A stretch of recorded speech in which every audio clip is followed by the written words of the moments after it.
Today we're going to start our discussion on Japanese architecture.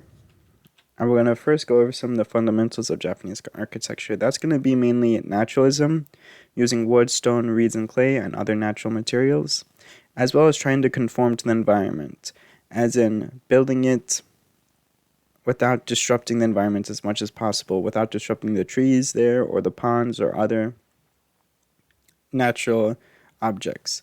They have a great attention to detail, and one thing I found really interesting is that some artisans try not to have nails or screws in their architecture, so they found a very neat way to connect the wood together without using those. And there's also a huge focus on preserving the past, with recycling materials, renewing them, preserving them, remodeling, restoration, and reconstruction. So gates are a really important part of Japanese culture, and one of the most popular gates is going to be the torii. So this gate symbolizes Shinto shrines, and once you pass the gate, you're now in the sacred area. So these are normally red and made out of wood, but they don't have to be red or made out of wood. So I have two tories here, one from the Fushimi Inari shrine and one from the Utsukushima shrine. So like I said, gates are really important to Japanese architecture, so there's three more gate styles we should go over. The Karimon, which is a single-story Chinese roof on the bottom left, the Ramon, two-story single roof, and the Nijimon, two-story two roof. So because we're talking about architecture, we have to talk about the cultures that were present and how those cultures shaped the buildings they made.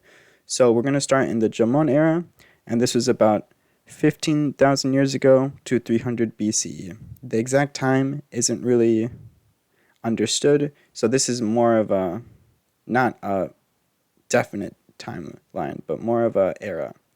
So this was when immigrants came from mainly Korea and the upper part of Asia, and they were able to do this because there was an ice age, and so the water level was significantly lower, so they could easily pass that sea.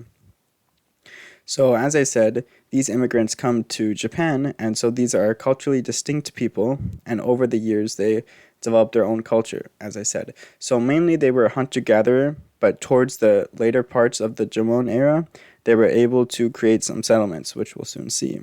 And so, the Jumon era is named after their type of pottery. Mainly they made wet rope pottery, as we can see on the right.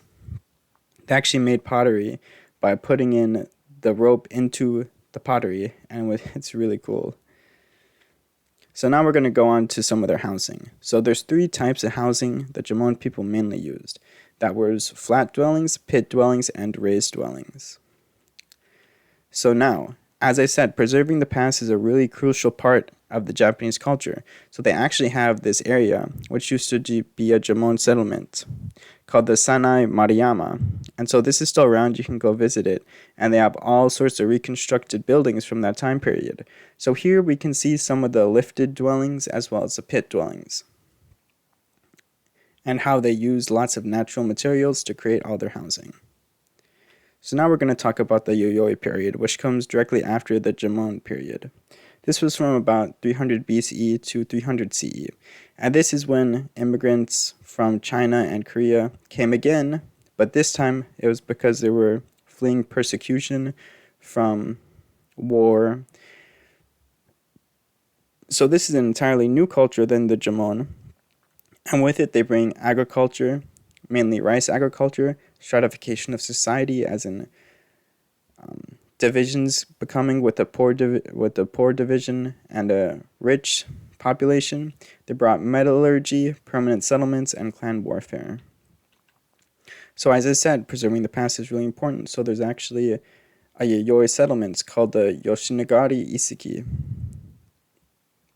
And here, it basically looks the same as the Jomon settlements, but one thing to note is they actually have a wall protecting their settlement, which is different than the Jomon era, and this is because there's more warfare going on in Japan during this time, so you have to protect your settlement.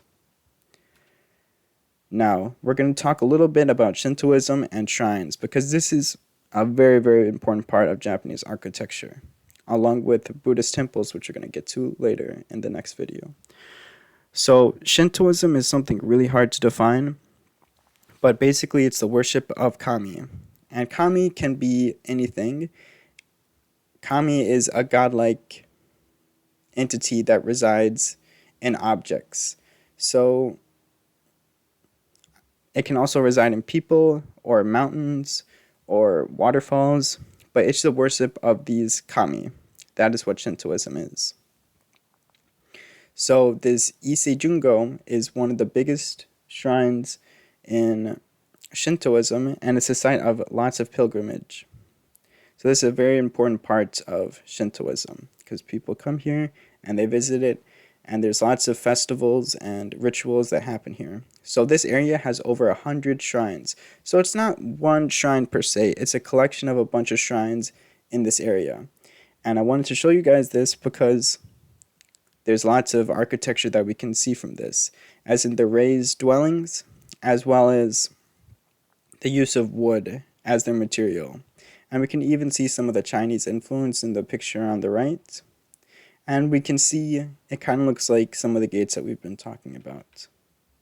So to recap what we talked about this episode, we talked about the core ideas and the core themes of Japanese architecture, naturalism, preserving the past, and attention to detail. We talked a little bit about Shintoism. We talked about the two eras, the Jomon and the Yayoi period. And then we followed that up by looking at two other settlements, the Sanai Maruyama and the Yoshigari Isiki. And then we finally talked about the Ise Jungo and all the shrines there. So thank you for watching this, and stay tuned for episode 2.